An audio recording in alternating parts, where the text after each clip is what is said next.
Državni dolg v državah Evropske unije je višji kot pred epidemijo.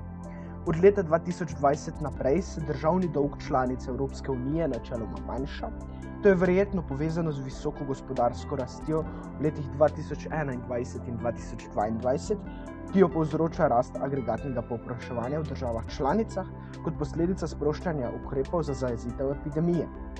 Razmerje med vladnim dolgom in realnim bruto domačim proizvodom v povprečju znaša približno 100%, vendar so variacije med državami članicami izjemno velike.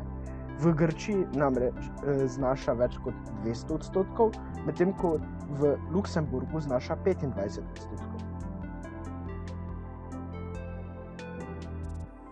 V tretjem kvartilu 2021 so se cene stanovanj povzpele za 8,8% v evrskem območju in 9,2% v Evropski uniji v primerjavi z enakim obdobjem leta 2020. Za evrsko območje je to največja letna rast cen stanovanj od leta 2005, ko so začeli zbirati podatke.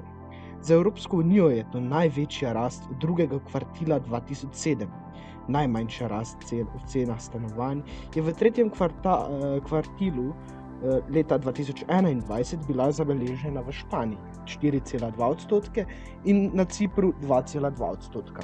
Medtem ko je največja rast bila prisotna na Češkem 22%, v Litvi 18,9%, v Latviji 17,3% in na Nizozemskem 16,8%. Cene energentov v Evropski uniji so se znatno povečale v letu 2021. Trend se nadaljuje tudi v letu 2022. To vpliva na znižanje agregatne ponudbe v gospodarstvu. Stroški proizvodnje so višji, saj proizvajalce nakup energentov, ki jih potrebujejo za proizvodnjo, kot so na primer nafta in zemeljski plin, stane več in so zato pripravljeni ponuditi manj dobrin in storitev na trgu. Zvišanje cen zaradi povišanih stroškov proizvodnje tako povzroča inflacijske pritiske in tako posredno vpliva na potrošnike. Vpliv na potrošnike pa je tudi neposreden. Za nakup osnovnih dobrin, kot je gorivo, porabijo več denarja. Povišanje cen pa se močno pozna tudi na povišanih cenah ogrevanj stanovanj, kar je še posebej prizadelo veliko potrošnikov. Konec lanskega leta je inflacijo v veliki meri povzročala hitra rast cen energentov. Te so se zvišale za kar 26% od istega obdobja leta 2020. Trend se nadaljuje v letu 2022. Za potrošnike je povišanje cen energentov izredno problematično. Ker je alternativ malo, so potrošniki prisiljeni plačevati vse višje cene za ogrevanje in gorivo. Pravimo, da je povpraševanje neelastično. To je problematično, ker disproporcionalno prizadene posameznike z nižjimi dohodki, saj predstavlja večji delež njihovih dohodkov. Stopnja varčevanja gospodinjstev se je iz 19% v prvem kvartalu leta 2021 spustila na 14% v tretjem kvartalu. Kot posledica večje količine denarja v obtoku se je agregatno povpraševanje znatno povečalo, kar ustvarja inflacijski pritisk. Trenutna stopnja je vendarle še znatno višja od prekrizne vrednosti 12,4%.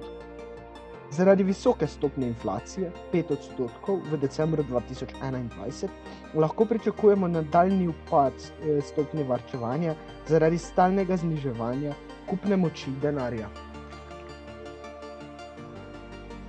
Sklepamo lahko, da je odločitev Evropske centralne banke za ohranitev osnovne obrestne mere pri 0% neprimerna.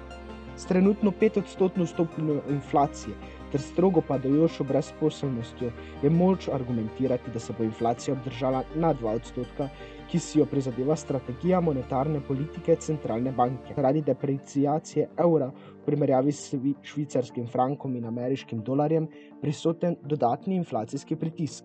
Velja namreč, da se zniža vrednost evra v primerjavi z omenjenima valutama, poveča količina izvoza iz evroobmočja v omenjene države. Zato se poveča agregatno povpraševanje v evroobmočju, čemur sledi naraščanje stopnje inflacije. Zaradi proizvodnje industrijskih izdelkov, ki narašča v primerjavi s predkriznim obdobjem, lahko zaključimo, da ekspanzivna denarna politika ni potrebna, temveč mora Evropska centralna banka zvišati svojo svojo obrestno mero, da lahko doseže svoj zadani cilj inflacijske ravni pod 2%.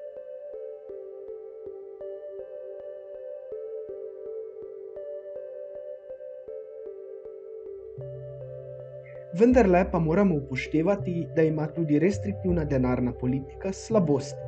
Kot prvo, ne more vplivati na cene nafte. Ker so te v veliki meri vzrok inflacije, lahko restriktivna denarna politika kvečjemu omili rast cen. Drugič, ukolikor dvig obrestnih mer vodi v prevelik upad agregatnega povpraševanja, lahko v kombinaciji s padajočo kratkoročno agregatno ponudbo zaradi dviga cen naftnih derivatov vodi do stagflacije. Poleg dviga cen bi se v tem primeru lahko povečala brezposelnost, kar bi negativno prizadelo veliko prebivalcev Evropske unije.